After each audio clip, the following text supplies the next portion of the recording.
Olá, meu nome é Valdir Gleidson, sou aluno do sexto semestre de Tecnologia em Radiologia pela Unigran.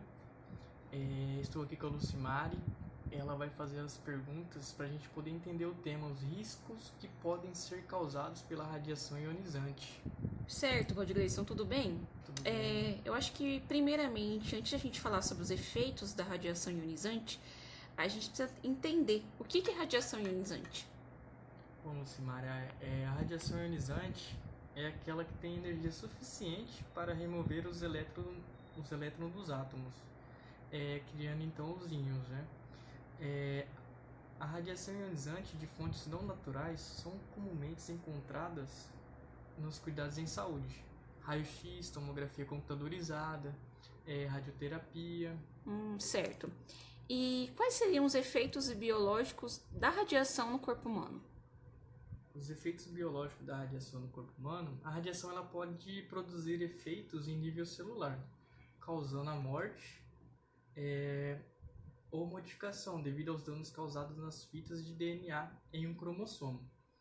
Quando o número de células afetadas ou até mesmo mortas for grande o suficiente, a radiação poderá resultar na disfunção ou morte dos órgãos atingidos.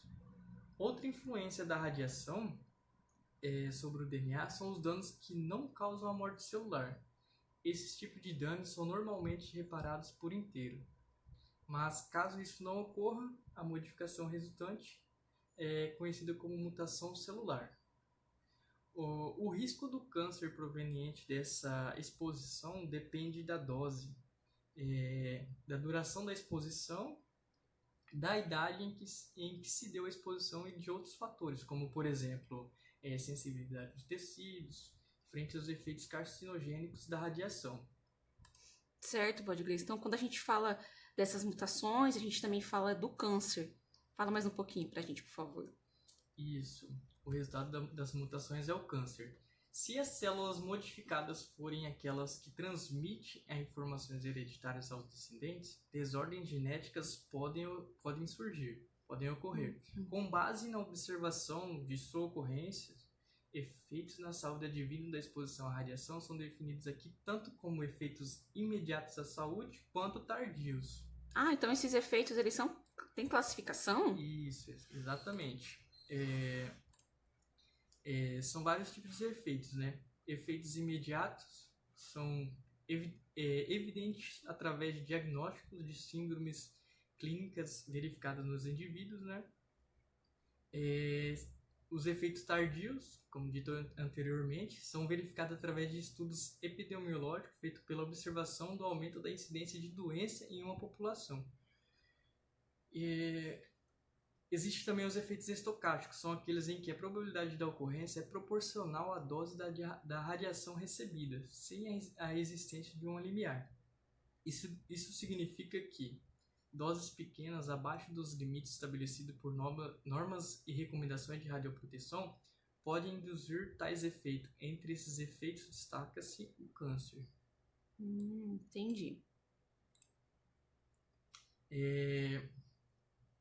Existem os efeitos determinísticos também.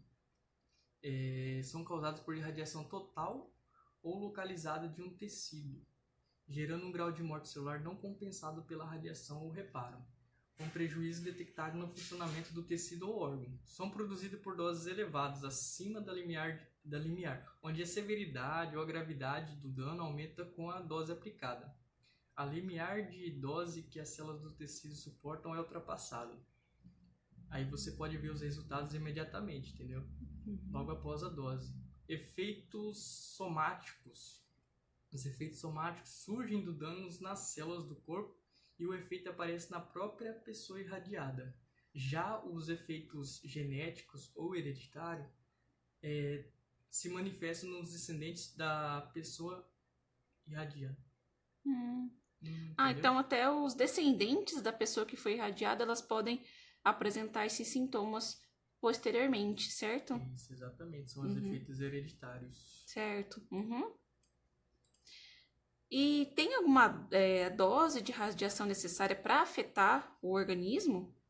Tem uma dose mínima, dose máxima? Sim, a dose de radiação necessária para afetar o organismo são chamadas de doses agudas, maiores que 50 Gray danificam o sistema nervoso central de tal forma que a morte ocorre em poucos dias. Já as doses inferiores a 8 Gray, as pessoas apresentam o sintoma da doença causada por radiação, também conhecido como síndrome aguda da radiação, que pode incluir náusea, vômito, diarreia, cólica intestinal, salivação, desidratação, fadiga, apatia, letargia, sudorese, febre, dor de cabeça, pressão baixa, são vários fatores. E cerca de metade daqueles que recebem doses abaixo de 2 Gray sofrem com vômitos cerca de 3 horas após a exposição. Mas isso é raro com doses abaixo de 1 Gray. Entendi. E existem então células, partes do corpo que sejam mais sensíveis, que a gente pode falar que sejam radiosensíveis? Isso, exatamente. As células mais radiosensíveis são aquelas integrantes do ovário.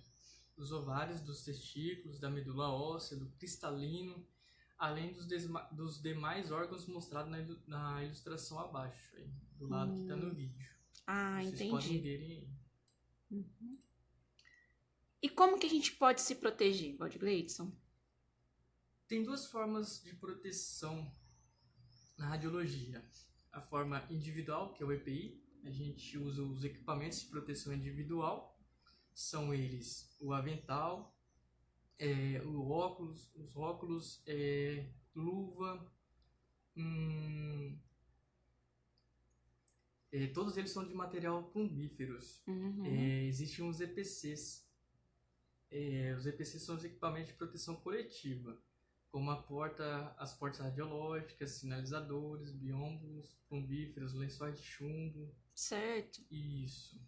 Ótimo. Acho que deu pra gente entender bem. Isso, de forma resumida, mas obrigado pelas perguntas. E obrigada pelas informações, tá bom, Valdegleidson? Obrigada.